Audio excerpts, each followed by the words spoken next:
Welcome to the deep dive.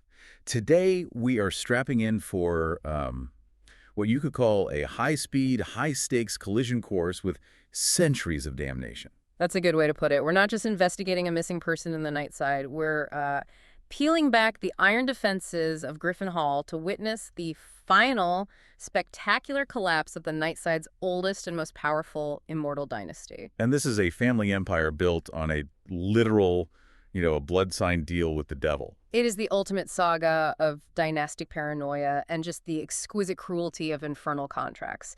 Our sources here give us this privileged viewpoint of John Taylor. Right, the private investigator who specializes in the weird and the uncanny. Exactly. And he steps into this family feud for a massive sum of money, a feud that was always destined to end either in the loss of billions or the forfeiture of a soul. And Taylor's entry into this whole thing, it just sets the tone perfectly for the kind of absurd yet deadly reality we're dealing with. This is not a drive up a quiet suburban lane. Not at all. He is in a futuristic, self-piloted, armed silver bullet of a car, and he's navigating what the source actually calls botanical aggression. This is just the driveway. The approach to Griffin Hall.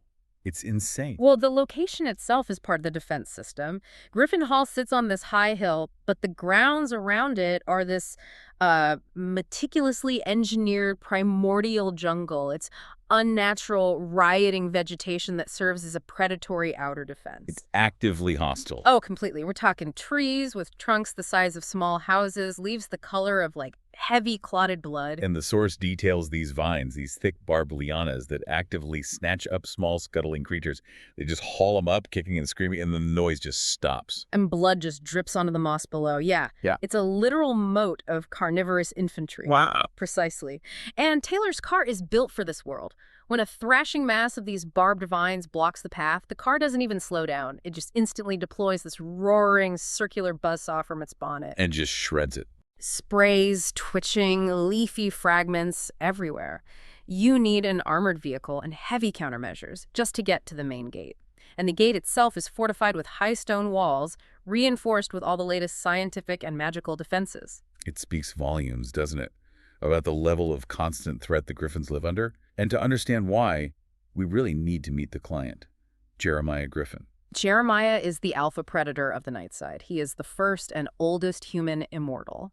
He has unimaginable wealth and power, and he's dedicated to this long-term goal of eventually ruling the entire Nightside as his own private kingdom. A terrifying figure. His very presence commands terror, and yet this terrifying figure needs John Taylor. Who's reluctant to even take the case, right? He deals in the uncanny, but he tries to avoid these monumental beings of the Nightside when he can. He does.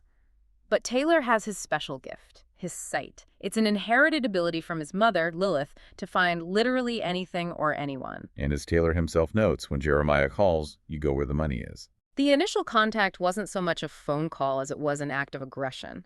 Jeremiah's voice just suddenly booms telepathically inside Taylor's head, a massive, overwhelming projection of ego and power. And Taylor's reaction is just brilliant. He doesn't cower. He doesn't flinch. He just yells back, "Damn it, turn down the volume. God himself wouldn't be that loud." Yes, it's a perfect, immediate assertion that Taylor will not be intimidated. He's not going to be reduced to some supplicant. He forces the immortal to respect his boundaries, even in a telepathic conversation. That boldness is absolutely necessary because that first meeting is designed to just crush the ego of any visitor. It is. Taylor steps into Jeremiah's conference room, and it's a deliberate sensory overload. You've got dozens of television screens blasting news, market reports, political updates, all at the same time. And subordinates are swarming the room, all competing to drop files and memos on Jeremiah's massive desk. But the insight Taylor has here is just crucial. He realizes this is all make work. It's a performance. It's a performance of being busy. Jeremiah isn't truly managing this minute-by-minute chaos. He's simulating overwhelming activity because he has to be seen as utterly strong. Because if he appeared weak or distracted or maybe even just bored, the sharks will start to gather. Exactly, the Nightside sharks will start to gather. This constant, visible activity is a form of self-defense. And this illusion of control is exactly what Taylor decides to just completely dismantle. He's forced to wait, listening to this cacophony, and he gets bored. So he uses his gift. He uses his sight to find the master control signal for all those dozens of screens, and then with surgical precision, he tunes every single one of them to a very specific program. The infamous, the John Waters celebrity perversion hour. I mean, the choice itself is just high comedy. It's meant to be the absolute bottom of the barrel of human depravity. And the reaction just proves how effective it is. The impeccably dressed, expensive, powerful Nightside staff, and we're talking warlocks, vampires, probably a few worse things, they immediately start screaming. Puking, running for the doors in a panic. Yeah, having just witnessed the single most upsetting thing that Nightside media could possibly produce, it cleared the room instantly. And Jeremiah's reaction, that tells you everything you need to know about the millennia of damnation he's endured, doesn't it? It really does. He doesn't panic, he doesn't scream, he just looks briefly at the screens, sniffs once, and shuts them all down. He's just mildly annoyed. And he just says that he had a recording of it, but the budget for reruns is always too high. It's proof that centuries of power have made him immune to shock and pretty much every form of depravity. And only once the room is clear does he finally get to the critical information, the foundation of his power, and more importantly, his vulnerability. The root of immortality. Yep. Jeremiah achieved it centuries ago, back in 12th century London, through a classic pact with the devil. And he believed he was the clever one, that he cheated the infernal contract by simply refusing to die. But what's fascinating here is the devil's patience, the long game. The ultimate long game. The contract had a secret, critical clause. And as the investigative journalist Harry Fabulous later pieced together, the clause stated that any grandchild born into Jeremiah's line could not be killed by him. Or even allowed to come to harm. Or allowed to come to harm, on pain of immediate soul forfeiture. That is the kind of infernal subtlety you expect from the devil. He didn't promise power, he promised immortality. And then he made the ultimate mechanism of destruction something Jeremiah would, well, cherish, or at least be honor-bound to protect. His grandchildren were his death sentence. Wow. Jeremiah, for all his ruthlessness, found his only true weakness in his bloodline. He was obsessed with preventing the birth of children. He even used these protected condoms that ridiculously glowed in the dark. But eventually, his children, William and Eleanor, were born anyway, and then the grandchildren, Melissa and Paul. And Melissa is the ultimate complication here. She's missing just 48 hours before her 18th birthday. Jeremiah had recently changed his will, leaving his entire massive empire to her and disinheriting his 2 adult children, William and Eleanor. He saw Melissa as the only uncorrupted Griffin, which is so ironic given where the family wealth came from. It is. But the moment Taylor tries to use his gift to find Melissa, the case shifts from just a family feud to a full-on metaphysical battleground. His sight is just Blocked. Instantly and violently blocked. He describes it as being slammed shut by an outside force of incredible power, which suggests direct, overt interference from forces like heaven or hell entities that are supposedly barred from operating overtly in the Nightside. And this block was immediately followed by a physical attack. Yes, this invading presence manifested through the shattered television screens left over from the John Waters incident.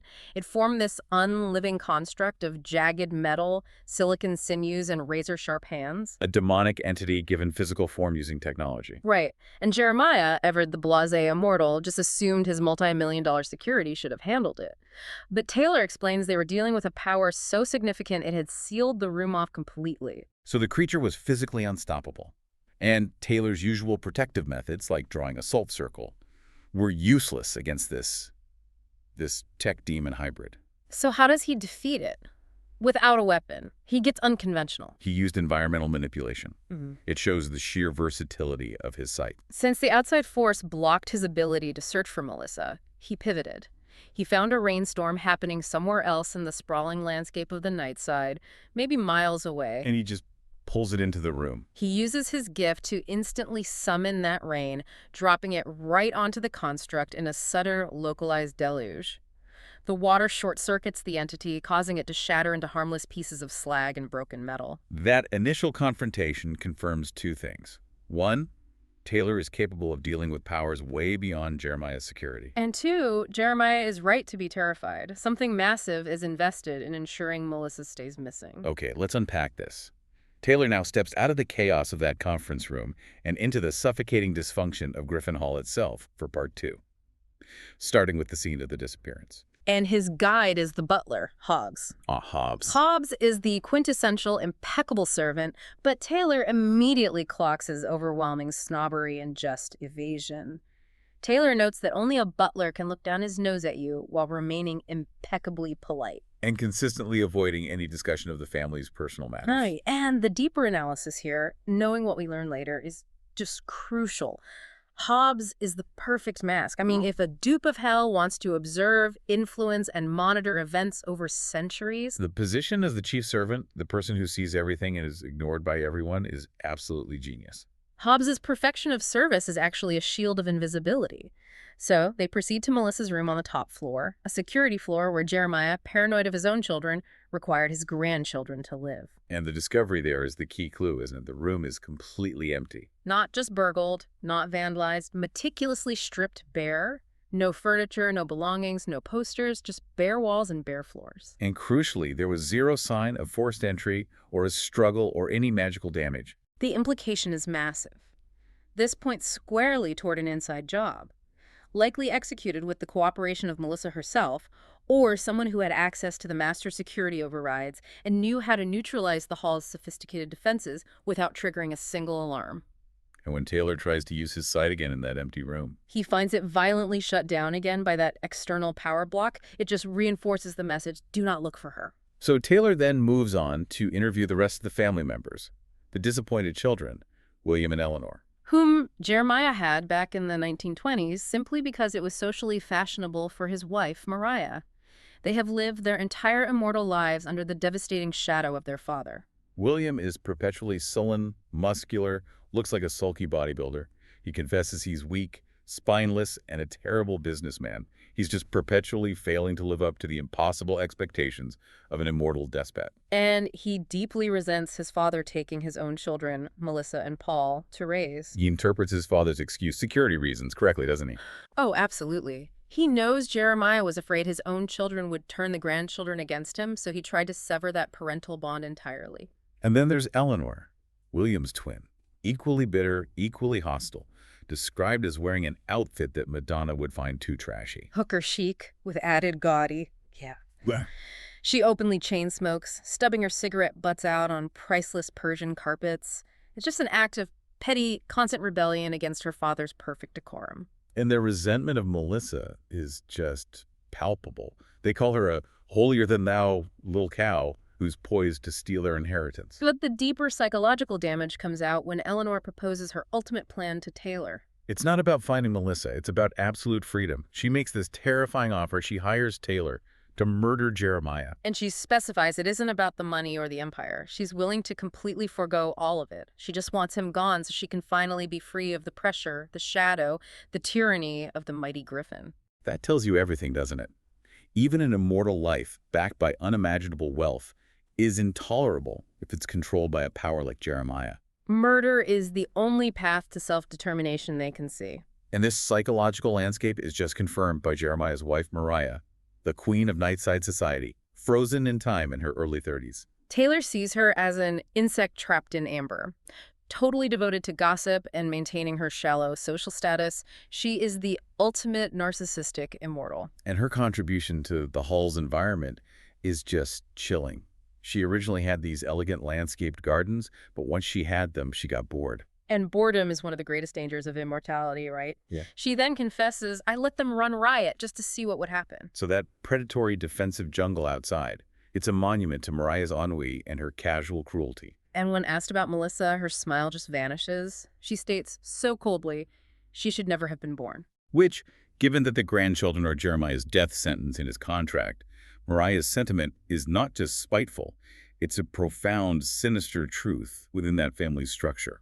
We get a deeper look into William's misery, too, which really shows how the burden of being an immortal heir just breaks the spirit. Taylor investigates William's private escapes, starting with the Caligula Club. A venue for extreme and depraved pleasures in the Nightside. William frequented this club for heavy S&M sessions. And his wife, Gloria, an ex-supermodel, dressed in a blood-red basque studded with razor blades, she explains William's motive. He wasn't seeking pleasure.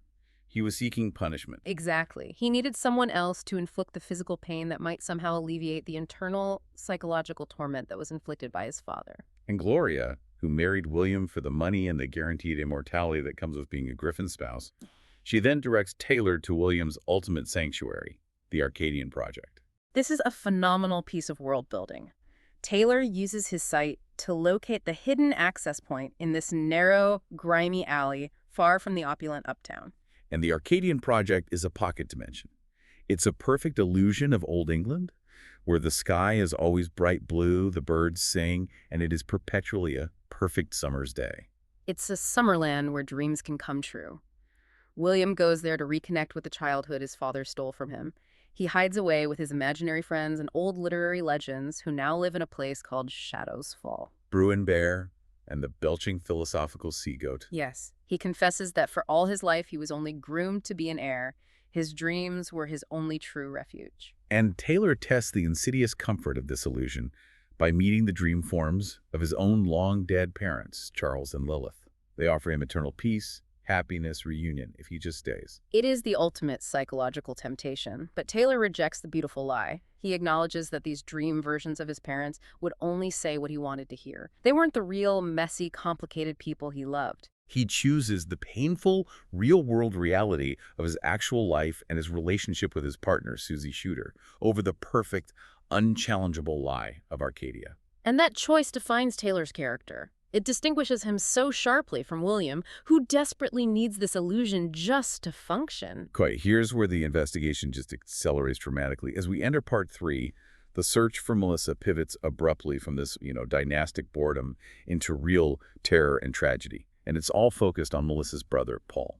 Taylor returns to Griffin Hall, hoping to interview Paul, but he finds him hiding, terrified, behind his magically protected bedroom door. Paul is high-strung, crying, barely coherent. He insists she was taken and confirms his own life is in danger because I know the truth. But he refuses to name his attackers, believing they'll come for him next if he speaks the name.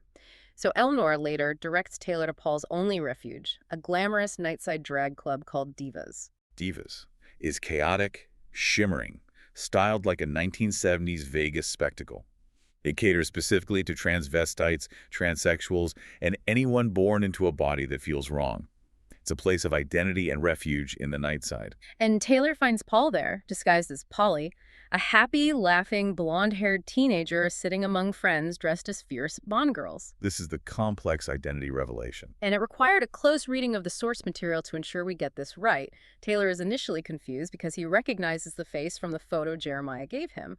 But the person he finds, Polly, immediately explains their deeply personal struggle. Right. Polly reveals that while they are biologically Paul Griffin, they are female inside, and they've tried everything, sorcery, surgery, medical transition, to change. But the powerful immortality magic granted through Jeremiah's deal and running through their bloodline is so dominating it just overrides all attempts at physical transformation. Polly is heartbroken, saying, "I'm stuck like this forever." The only time they feel half real and truly happy is when they're dressed as Polly, surrounded by friends who accept them completely. It's a profound moment of vulnerability hidden away inside that Griffin fortress. Polly confirms the disappearance wasn't random. They insist they know the truth about Jeremiah Griffin, about what he did to become what he is. And Polly is terrified, convinced that this knowledge will lead to their death, just as it led to Melissa's kidnapping. And that terror is validated instantly. While Taylor is speaking with Polly, the club is invaded by women in combat fatigues, firing machine pistols. They are the assailants Paul feared. And they're revealed to be militant nuns from the Salvation Army Sisterhood, the SAS. Yes, machine gun-toting, dedicated Christian fundamentalists, and they are specifically looking for Paul Griffin. The irony is just so rich. The Angelinas, the club management, and Polly's friends, all these fierce drag queens and transsexuals, they immediately turn into an armed protective force, fiercely defending Polly. The manager, a pre-op transsexual, quickly uses a knife to cut the throat of the first S leader, noting they all armed themselves after Taylor's previous chaotic visit to the Nightside. Taylor confirms the identities of the attackers from their bodies. They have cropped hair, silver crucifixes, and wedding rings. Brides of Christ disguised as soldiers. And tragically, just before the crossfire erupts again, Paul Polly presses a small golden key into Taylor's hand. It's the last act of a terrified person who knew their time was up. In the resulting chaos, Paul Polly is killed, confirming their fear. Knowledge of the Griffin secret truly was a death sentence. With Paul Pauly's body recovered, Taylor is directed to meet with Sister Josephine, the head nun of the Salvation Army Sisterhood, and it is here that the entire mystery just completely unravels. Confirming Melissa's extraordinary plan. Sister Josephine confesses that the SAS did kidnap Melissa. But Melissa was complicit. It was a hoax she engineered herself. Melissa's Christian faith was sincere, and she absolutely rejected Jeremiah's entire empire, knowing it was founded on the devil's deal and centuries of evil. So the meticulous emptying of her room, that was done by Melissa herself. She used the deep knowledge of the Hall's security that her grandfather had foolishly shared with her while he was trying to groom her as his heir. It was all a massive, elaborate piece of misdirection to confuse Jeremiah. And this speaks to Melissa's cold calculation, doesn't it? She knew Jeremiah would launch a relentless hunt if she simply ran away. But she needed protection from her grandfather, and she needed to survive past her 18th birthday. And here's the core calculation regarding Jeremiah's soul. She knew her grandfather was so proud, so vindictive, that if she was completely lost to him, if she became irrelevant, he might choose to have her killed. Because if Melissa died, the penalty clause about coming to harm would be triggered, saving Jeremiah's soul from immediate forfeiture. She needed a powerful entity to protect her from his potential betrayal, and the SAS, with their fierce reputation as armed, dedicated Christian terrorists who smite the evildoer, provided the necessary, terrifying shield. Melissa understood the stakes. Her grandfather's fate depended entirely on whether she lived or died. We now move into the penultimate act, Part 4. Focusing on the ultimate political maneuverings and the final, ultimate showdown in the hidden depths of Griffin Hall. The tension is ratcheted up during Mariah's elaborate costume party, held specifically to project strength and stability amidst the crisis. Jeremiah's business enemies are all there. Maxwell the Voodoo King, General Condor, dozens of other sharks, all present to assess his weakness. And then, the ultimate power broker crashes the event. Walker, the former head of the now-dead authorities. We need context for the listener here. The authorities were the closest thing the Nightside had to an organized government or police force, though they were corrupt and ruthless. Right. And Walker was their head, but the authorities were destroyed. So his presence and his continued immense power are a complete mystery. He shouldn't have any power at all. Walker, looking calm, expensive, and dangerous, is immediately challenged by Jeremiah, who unleashes his security, these huge, heavy, gray golems, to crush the intruder publicly. But Walker simply waits until they're right on top of him, and then uses his power, the voice, which cannot be disobeyed, to command them, "Go away!" And the golems instantly turn around and walk back into the walls, ignoring Jeremiah's desperate calls. This public display proves to every single shark present where the true, unchallenged power now lies. Enraged and embarrassed, Jeremiah accuses Walker of kidnapping Melissa, using her as hostage, your insurance. And this is Taylor's chance to get a definitive answer. Taylor demands that Walker swear on his father's name, Charles Taylor. This is a deeply personal and binding oath for Taylor, built on respect for his dead father. And the fact that Walker knows this is Taylor's weak spot, and that he uses the name instantly, shows just how much deep knowledge he has of the PI. Walker swears on Charles Taylor's name without a single hesitation that he did not take Melissa. And this convinces Taylor of his honesty.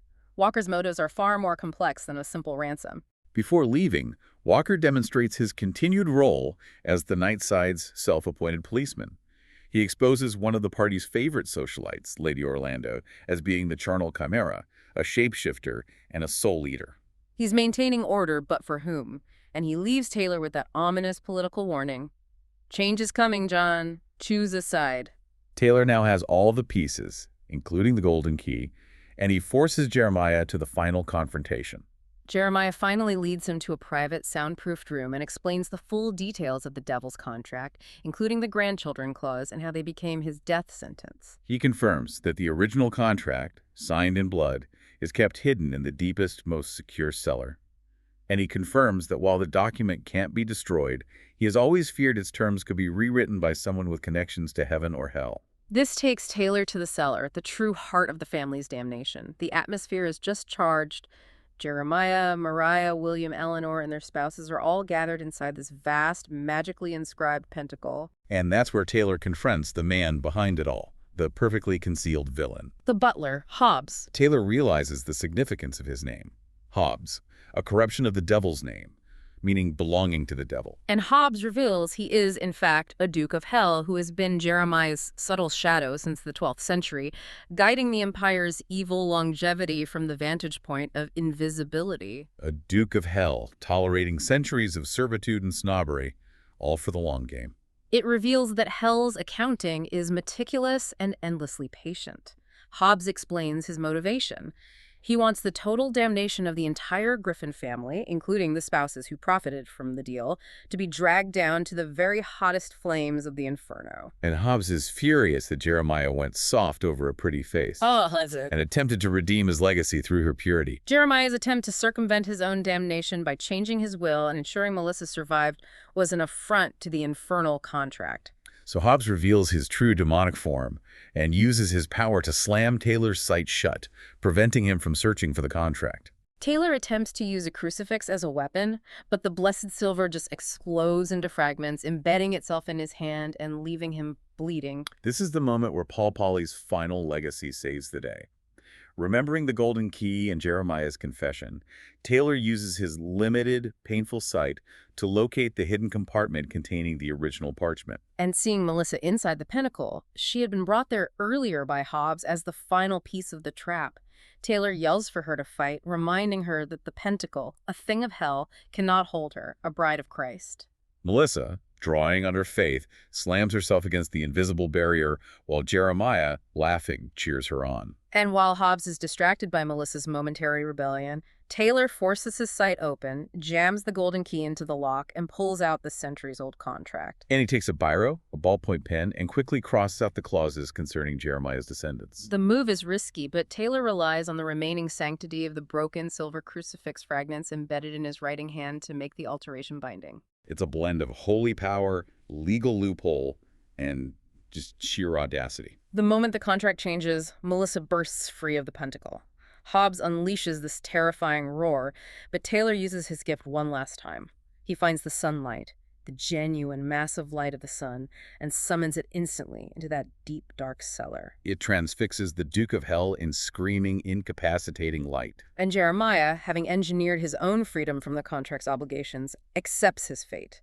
He's laughing, confirming his ultimate pride and damnation, and he urges Taylor to save his family. Hobbes howls, not in pain, but in warning. He's coming, the devil himself. Taylor and Melissa hurry the surviving, stunned Griffins out of the cellar just as the final descent begins. So in our final section, we cover the sweeping consequences of the Griffin dynasty's final hours and the terrifying new order that's taking shape in the Nightside. The consequences are immediate and catastrophic. Taylor and the survivors emerge in the courtyard to find Sister Josephine waiting with a hand of glory. A piece of dark pagan magic used for holy ends. It's a mummified hand that can unlock any door.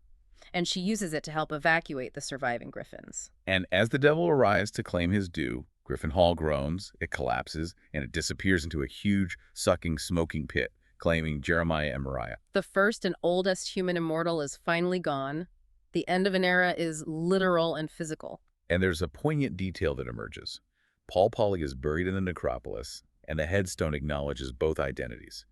Paul and Pauly Griffin, beloved son and daughter. A final love and recognition of the identity that Jeremiah's infernal magic tried so hard to suppress. Now let's turn to the immense wealth. Yeah. Melissa, the uncorrupted soul, inherited the entire fortune according to the final surviving will, but she rejected the devil's wealth. And this is the monumental political shift. She gave William and Eleanor generous lifetime stipends, securing their freedom and their silence. But the entire remainder of that massive, centuries-old empire, built on infernal contracts and bloodshed millions upon millions, was donated to the Salvation Army Sisterhood. Which creates an astonishing moral paradox and a devastating new political force. Tainted, evil money-funding, militant Christian zealotry. The SAS is now flush with an unlimited budget. They're rebuilding their church and quickly rising to become main movers and shakers on the street of the gods. What does an unlimited budget mean for a group whose primary mission is to militantly smite the evildoer in a place like the Nightside? It means armaments. It means political influence. The source notes that God alone knows what kind of weapons the SAS could afford, but it's implied they will be overwhelming. This is a transition from organized evil, the Griffins, to organized, well-funded zealotry with the SS. The collapse didn't lead to simple chaos. It led to the rise of a highly organized, righteous, and armed successor. The instability created by a zealous religious army suddenly having unlimited access to Nightside resources is far more terrifying than the chaos that might have resulted otherwise. As for the immediate survivors, William and Eleanor finally get their freedom from their father's shadow. And Taylor speculates that their spouses, Gloria and Marcel, likely won't stick around. Their derived immortality, which was contingent entirely upon Jeremiah's original deal, is now gone. They are merely human again. The saga wraps up at Paul Pauly's graveside, where Taylor and his partner, Susie Shooter, are confronted by Walker one last time. Walker, still radiating this immense, unexplained power despite the dissolution of the authorities, notes that many people in the Nightside believe Jeremiah is still alive and plotting. And Walker, always seeking to maintain his mysterious order, attempts to recruit Taylor, arguing that someone has to maintain order during the inevitable transition of power that will follow the Griffin's death. And he drops the final bombshell. He confirms that Susie already works for him as one of my field operatives, a fact she immediately and fiercely disputes. But he's planted that seed of doubt and control. He leaves Taylor with the final, chilling warning that defines the new Nightside political reality. Change is coming, John. Choose a side. Taylor is left contemplating the greatest unanswered question of the entire saga. How is Walker maintaining his authority? Where is his mysterious source of power now that the authorities are dead and gone? He suspects a hidden deal. Yeah. A massive contract or agreement that's keeping the stability of the Nightside functional. A stability that is now about to be shattered by the newly armed, zealous Salvation Army sisterhood. So let's bring this deep dive into the collapse of the Griffin dynasty home with the core insights. The irony is absolutely stunning, isn't it? It really is. Jeremiah Griffin, who outsmarted kings and demons for centuries, had his fate sealed not by his massive crimes, but by a simple, highly specific clause regarding the safety of his grandchildren. A detail he missed when he was so busy thinking he had cheated the devil. And the mechanism of his downfall was his own attempt at redemption, however flawed it was, in trying to elevate the pure Melissa. The most powerful empire in the Nightside was destroyed by the purest soul in the family. A determined teenage girl seeking Christian purity and freedom from damnation. Furthermore, we see how evil utilizes banality. The greatest evil, a Duke of Hell intent on mass damnation, was hidden in plain sight in the most invisible role, the devoted, supercilious family butler. It reinforces that Nightside truth. You should never underestimate the seemingly insignificant observer. The stability Jeremiah sought and the order Walker maintains, it's all built on quicksand.